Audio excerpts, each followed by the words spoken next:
Our usual mission here is to crack open those dense, complex source materials. Yeah. The economic models, the political manifestos, the deep scientific papers, and we're always looking for the big, hidden insights that structure our world. But today we're going to pivot dramatically. We're taking a magnifying glass to the absolute basics. Yeah, the things we think we already know. Exactly.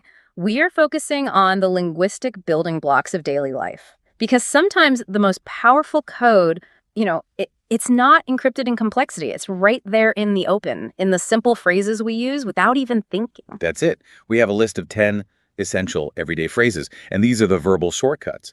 The phrases that when you use them correctly and consistently, they act as these incredibly powerful navigational tools. They really do. They govern social exchange, they manage conflict, and this is critical for our audience. They accelerate knowledge acquisition. So our deep dive today is into, what we call it, applied sociolinguistics. That's a good way to put it. Filtered through the lens of pure utility, we're going to systematically analyze these 10 foundational phrases. For each one, we'll look at the obvious meaning, of course, but then we'll drill down into the when to use context. And I think much importantly, the easy idea. Right. The psychological or sociological function that makes that simple phrase an essential communication tool. We've structured this exploration phrase by phrase, moving pretty logically from the start of an interaction to the tools you need for repairing it, and then finally to the crucial language you need for learning. Yep. Our mission is to really transform your understanding of these seemingly insignificant words and prove that mastery of the basics is, well, it's mastery of the social field. Okay, so let's unpack the architecture of a conversation, starting with what the sources are calling the bookends. The bookends, I like that. Me too. These are the phrases that define the boundary of any social interaction, and crucially, they set and they seal the emotional contract. If you get these wrong, the entire exchange just feels off. It feels awkward. And we have to begin with the most inevitable opening ritual there is, phrase number 1. How are you? Now, any layperson, would define this as just asking about someone's feelings. The sources note its explicit meaning is indeed an inquiry into someone's emotional status. But that's just the definition. That is not the function. It's not the function. Yeah, the function is where the real analysis has to begin. The moment you transition from a simple, acknowledgement like hello to the status query of how are you, you're initiating the social contract. Okay. You are signaling psychological and conversational readiness. The explicit meaning, that request for a deep emotional status report that is almost always ignored in daily practice. That's the core challenge, though, isn't it? As the host, I have to ask, isn't how are you often criticized as maybe the most insincere question in modern life? It absolutely is. If we know the answer is always going to be the automated script, fine, thank you, does it actually function as a connection, or is it just mandatory noise we make to avoid an awkward silence? That's a highly critical, but I think a very necessary point. In most transactional or professional contexts, it functions as a compliance ritual, not a genuine inquiry. A compliance ritual. Yeah, think of it as a kind of verbal smoke screening. It serves two vital, non-sincere purposes. First, it gives both parties a fraction of a second to gauge the other person's immediate emotional temperature. Are they agitated, distracted, calm? You're just getting a quick read. Just a read. And second, and maybe more importantly, it offers a moment for cognitive alignment before you dive into the main topic. So, while the meaning is explicit, asking about feelings, the functional usage context, which is at the start of conversation, is actually about setting the conversational pace. It's like an intellectual speed bump that prevents an abrupt transition into a demand or a complex piece of information. Exactly. And the easy idea insight that labels it the most common greeting after hello speaks to its universality as a lubricant. If you skip it, you're perceived as rushing the other person. You're placing your needs, the reason for the conversation, above the necessary social preamble. The conversational flow is immediately disrupted. And if you watch high-level negotiators or sales professionals, they meticulously manage this opening. They need that small buffer zone to establish rapport, even if that rapport is purely performative. It's fascinating that a phrase designed to be personal is most often used professionally to create distance, while at the same time feigning intimacy. Right. By using it, you confirm you recognize the other person as a human being who might have feelings, even if you're about to completely ignore those feelings in favor of getting to the meeting agenda. Precisely. It manages expectations. The expected answer is, I'm fine or I'm good, which confirms stability and readiness for the conversation. If the answer is genuinely negative, terrible, actually, throws everything off. it forces a major social redirection, which is exactly why people are so reluctant to deviate from the script. Okay, so if that's the carefully managed entrance, let's jump to the exit strategy. The way we seal the deal and frame the interaction for memory. And that's phrase number 10. Have a nice day. This is the perfect emotional closure. Its core function is defined as a friendly goodbye wish. And unlike the status query of the opening, this is an active projection of positive intent onto the other person's future. It's a gift. A gift of goodwill. That's it. And its usage context shows just how widely we rely on this emotional anchor. The sources list 3 specific scenarios that cover almost all of our public interactions. After buying something, after ending a conversation, and when leaving a place. Let's break that down because that breadth is important. The transactional use after buying something is often retail boilerplate. You hear it a million times. But it's essential. It retroactively validates the purchase by suggesting the interaction was pleasant, regardless of how fast or slow the service actually was. Then, in the social context, after ending a conversation, it provides relational closure. It signals that no further comment is necessary, and all is well between you. And that third use, when leaving a place, Yeah. that's about maintaining a positive social presence within a whole environment, like an office or a community space. Mm-hmm. Even if you didn't talk directly to everyone, that simple wish, maybe offered to a doorman or a colleague as you walk out, it confirms your positive status within that collective. And this brings us to the crucial psychological insight, the easy idea. It makes the conversation warm and positive. This is where we need to bring in the peak end rule. Okay. A cognitive bias we've discussed before in our deep dives on decision making. Exactly. We don't remember the duration of an event, but we remember the intensity of the peak emotional moment and, critically, the way it ended. So by ending the exchange with a sincere or even just a professionally deployed "have a nice day," you're essentially manipulating the other person's memory of the entire interaction. That's the tactical use, 100%. If the conversation was neutral, the positive end note elevates the memory to positive.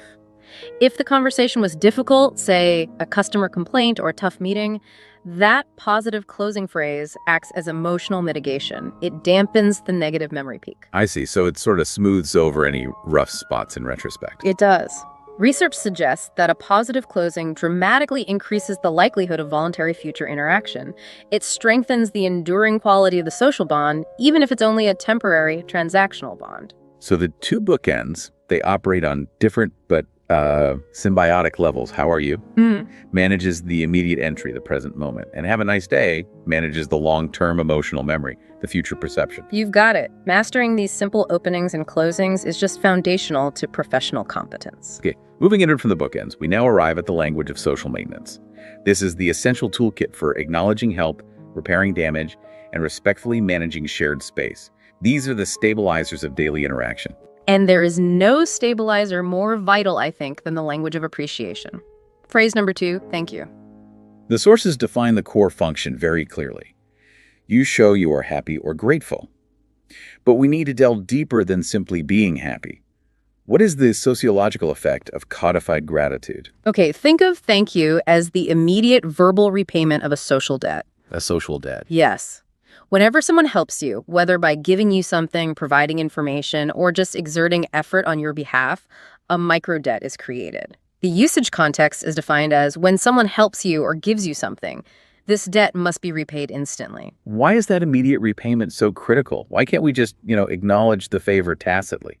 Just a nod or something. Because the failure to acknowledge creates resentment. The effort, the time, the resource that person expended is a cost to them. And if you fail to say thank you, you signal entitlement. Right. You suggest that their effort was due to you rather than being a gift or a service. Precisely. And the easy idea from the sources, use this every day. People like polite words. I think it's too gentle. Real soft, yeah. It should read, use this every day or risk immediate social alienation. Okay, that reframing definitely captures the transactional power. The phrase is a high-value social currency. When you express gratitude sincerely, you confirm that the other person's action had meaning and was recognized. And that recognition is intrinsically motivating. How so? Well, gratitude strengthens the communal bond and, crucially, it incentivizes future cooperation. Studies confirm that people who receive specific and sincere thanks are dramatically more likely to offer help again. You're signaling that you're a worthy and appreciative recipient of effort. Which makes future interactions, whether professional or personal, smoother. Infinitely smoother. The absence of thank you turns what should have been a beneficial exchange into a potential source of long-term relational damage. That sets a very high standard for social debt management. But what happens when we don't just fail to repay a debt, but we actively cause harm? That brings us to phrase number 4. I'm sorry. Ah, yes, the language of repair. The social white flag. Its meaning is incredibly direct. You say this when you make a mistake. This is the immediate mechanism for containing social and emotional damage. And the breadth of mistakes this simple phrase covers is really remarkable. The sources list errors spanning time, physical space, and relational harm. When you are late, when you hurt someone, and when you bump into someone. Notice how the phrase operates across entirely different dimensions of fault. Being late is a failure of a temporal contract. You're wasting someone else's most valuable resource, their time. Right. Hurting someone physically or emotionally is a severe breach. Bumping into someone is just that minor, low-level friction of modern urban life. Yet, all of them require the exact same verbal restorative ritual. The sources claim the easy idea is that it fixes small problems. But I have to challenge that analysis. A sincere apology doesn't fix the physical problem. It doesn't rewind the clock on you being late or heal the bruise from the bump. What is it actually fixing? It's fixing the relational problem and the perceived injustice. When a social breach occurs, the immediate cognitive response of the offended party is irritation, anger, and a perception that the aggressor acted with malice or at least carelessness. By saying, I'm sorry, you instantly perform 2 critical sociological functions. First, you validate the other person's negative experience. I see that I caused you harm. Precisely. And second, you accept responsibility. It was my mistake. And by accepting responsibility, you preempt the need for the other person to initiate conflict or seek some kind of redress. It just lowers the defensive barriers instantly. That's the true power. It restores equilibrium. It signals that you value the relationship, or at least the shared social space, more than your own ego. And the sociological cost of not apologizing or apologizing poorly is often far, far greater than the initial offense itself. It leads to long-term resentment and distrust. So a sincere I'm sorry is less about correcting the past and much more about preserving the future relationship. That's the perfect summary of its function. So we've covered managing debt with thank you and managing damage with I'm sorry. But what about managing the constant friction of just existing alongside other people? That brings us to phrase number 3, the language of respectful intrusion. Excuse me. Yes. The core function is defined as wanting attention in a polite way. This phrase is a negotiation tool. You are acknowledging that the attention, the time, or the physical space you're about to take belongs to someone else, and you're requesting temporary use of it. And the 2 usage contexts in the sources reflect the 2 primary resources you're trying to capture. When you need help, which is capturing attention and time, and when you want to pass through a crowd, which is about capturing physical space. The example, excuse me, where is the bus stop, really highlights the attention economy. You're interrupting a stranger's internal thought process. If you just jump to the demand, where is the bus stop? You are imposing yourself aggressively. It feels rude. It is rude. By using, excuse me, you soften that intrusion and you make your request a collaboration rather than an imposition. And in the physical realm, moving through a crowded space, transforms an interaction that might otherwise be a jostle or a shove into a polite request for temporary bodily adjustment. You're negotiating the right-of-way verbally instead of physically. Right. And the easy idea focuses entirely on this mitigation. It makes you sound respectful. It's a mechanism for establishing a positive tone before you make any demand or interruption. If you're operating in a new professional or social environment, mastering this phrase ensures that your attempts to secure resources, be it information, time, or space, start from a position of deference. Which, ironically, often yields faster results. It almost always does. Respect is the fastest route to compliance. By the time you actually articulate your request, the person you are interrupting is already conditioned to view you as a polite agent rather than an annoying obstacle. That's highly efficient social navigation. Okay, for our deep dive audience who are intrinsically learners, constantly acquiring new information, these next 3 phrases are the indispensable tools for managing cognitive load and ensuring true comprehension. Yes. These are the linguistic strategies for fighting ignorance. So let's start with the input failure remedy. Phrase number 5. Can you say that again? The meaning is simple. You didn't hear or understand. But this phrase addresses a really critical ambiguity in communication. Did you fail because the speaker mumbled, which is an auditory failure? Or did you fail because the information was too complex or too fast? A cognitive processing failure. And the phrase itself doesn't specify, which is part of its utility. It doesn't matter because this phrase covers both. The usage context stresses these high-pressure communication scenarios in class, in conversation, and when someone speaks fast. When information density or speed increases, the brain's ability to decode rapidly just diminishes. And when you're dealing with a foreign language, like English for many people, that cognitive speed limit is even lower. Much lower. This is the ultimate linguistic rewind button. When you use it, you're buying critical seconds for your brain to process the initial input while you're awaiting the clearer, maybe slower second delivery. And the easy idea specifically addresses the English learner audience. Very useful for English learners. But its utility extends to any high-stakes information intake, doesn't it? Like taking notes in a fast-paced meeting or receiving complex technical notifications. Absolutely. It's the lowest risk request for clarification. You are not admitting you don't grasp the concept yet. You are merely admitting you missed the specific words. It is passive clarification, which is often much easier for the ego to handle. I think we really need to emphasize the tactical advantage here. In a professional setting, asking, "Can you say that again?" is almost always preferable to just nodding blankly and then making a mistake later. It signals engagement. It does, not ignorance. Right. The cost of asking for a repeat is a few seconds, maybe a minute. The cost of misunderstanding complex instructions can be, well, monumental. Aggressively utilizing this phrase is a core competency for minimizing error and maximizing data fidelity. It forces the speaker to repeat, and often with greater clarity or different phrasing, which is a major benefit to the listener. Okay, so if that phrase manages input failure, phrase number 6, "I don't understand," deals with a higher level problem, processing failure. Correct. The meaning here is a cognitive impasse. You cannot understand the word or sentence. This is not an auditory issue. This is a conceptual or structural failure. The words were heard, but the meaning just didn't register. And this failure occurs pretty predictably during learning and when facing operational complexity, like when instructions are difficult. This is the moment when genuine learning stops because the foundation is cracked. It has. Pushing forward from this point only compounds the confusion. Which brings us to what I think is the most important psychological insight of this entire section. The easy idea states, don't be shy, this is a normal phrase. We have to address the profound psychological barrier people face when admitting, "I don't understand." Why the shame? The shame stems from the fear of being perceived as incompetent or unintelligent, particularly in a knowledge economy, right?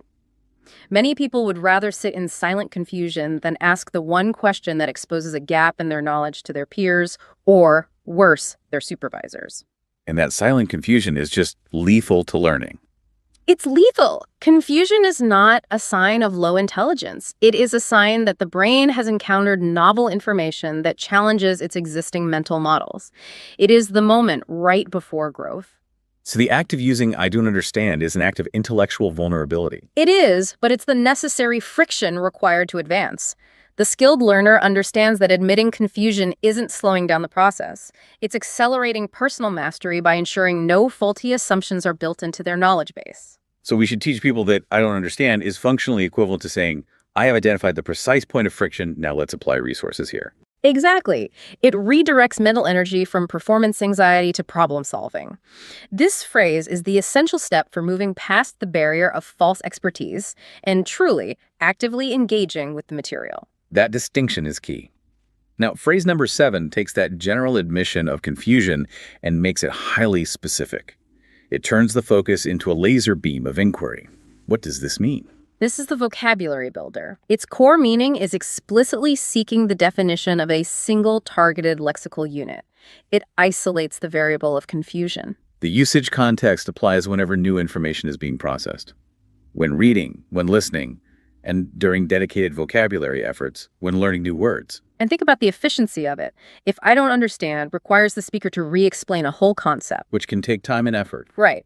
But what does this mean? Only requires the definition of a single term. It's highly efficient and much less burdensome on the speaker, which makes them more likely to respond positively. And the easy idea reinforces this efficiency. Use it to grow your vocabulary. When you encounter an unfamiliar term, pausing to ask for its meaning turns that moment of cognitive friction into an opportunity for retention. You are immediately linking the new term to its semantic context. And that active inquiry results in far stronger memory encoding than simply skimming over the word and hoping to figure it out later. So to summarize the toolkit, can you say that again? Corrects input problems. Mm-hmm. I don't understand, addresses the bigger conceptual confusion. Right. And what does this mean? Is the proactive engine for expanding lexical knowledge. The mastery of these three phrases really defines a proactive learner who just refuses to accept ambiguity. We transition now to the most immediate utilitarian uses of language, the phrases for securing aid and basic comfort. These are really the language of necessity and survival. And we begin with the most fundamental appeal for mutual aid there is, phrase number 8. Can you help me? The core function is simplicity itself. You need assistance. It's the direct, non-negotiable expression of temporary vulnerability and immediate need, but phrased politely. And the usage context reflects the whole spectrum of human needs, from the cerebral to the purely physical. You need assistance when you are confused, when you are lost, and, as the source states tangibly, when carrying something heavy. The provided example, "Can you help me with this bag?" grounds this in reality. It's a literal request for a physical burden transfer, but it works just as well when you are intellectually lost trying to navigate a complex system or a foreign city. It's an appeal for temporary expertise. And the easy idea here is critical for acceptance. Simple and polite. The simplicity conveys urgency, but the politeness inherent in the phrasing, "Can you help me?"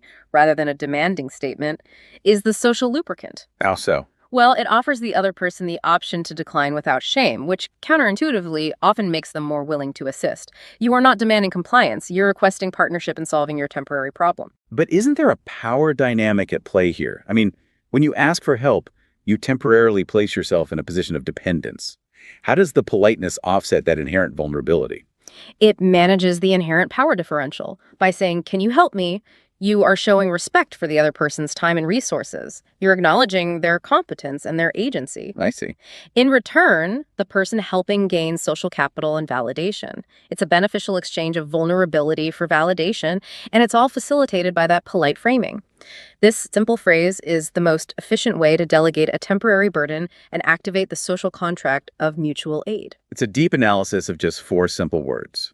Now, we move to phrase number 9, arguably the most important utilitarian phrase for mobility, travel comfort, and, well, basic human dignity. Yeah. Where is the bathroom? Its core function is the immediate localization of a restroom. We don't really need to elaborate on the necessity. We need to focus on its tactical importance. The usage context is universally defined. Anywhere outside your home.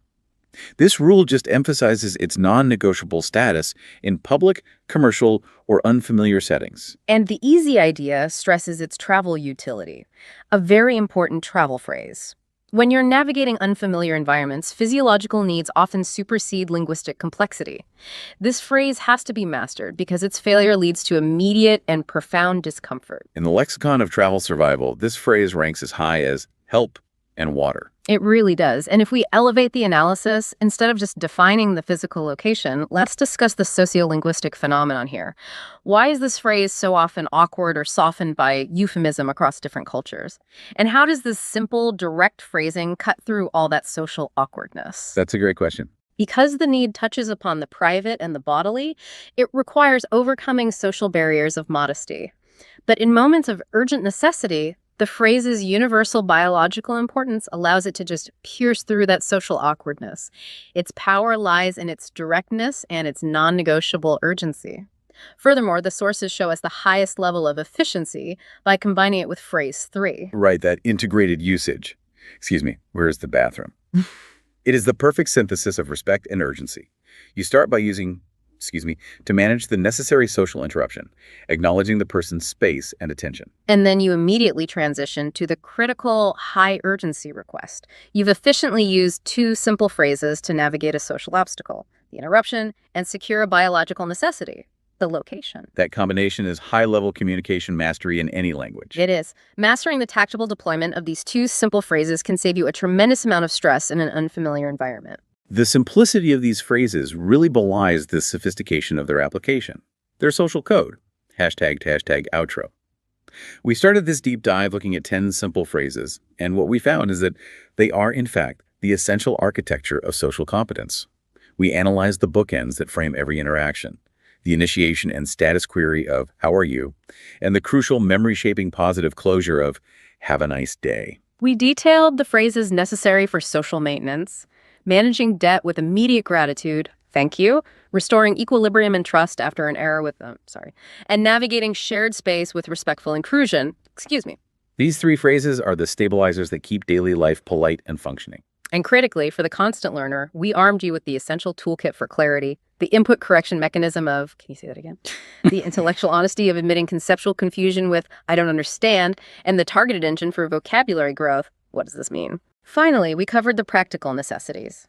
The combination of simplicity and politeness in requesting aid, can you help me? And the ultimate travel survival phrase for comfort and dignity, where is the bathroom?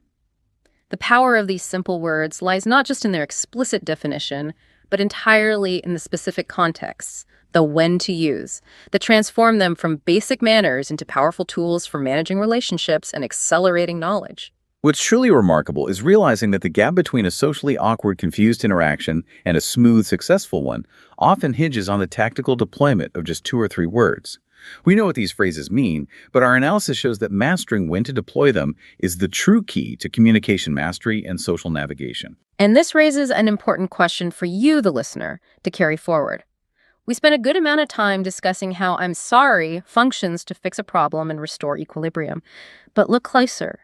Is its most lasting and valuable impact truly about immediate repair, or is it the subtle but continuous strengthening of interpersonal trust? By showing the vulnerability required for a sincere apology, you invest social capital. What crucial social mechanics are you unintentionally overlooking or even damaging simply by neglecting the precise timing and sincere deployment of these basic, powerful linguistic tools in your daily life? Pay attention to the subtle architecture of your own language this week. Thank you for joining us on this deep dive. We'll see you next time.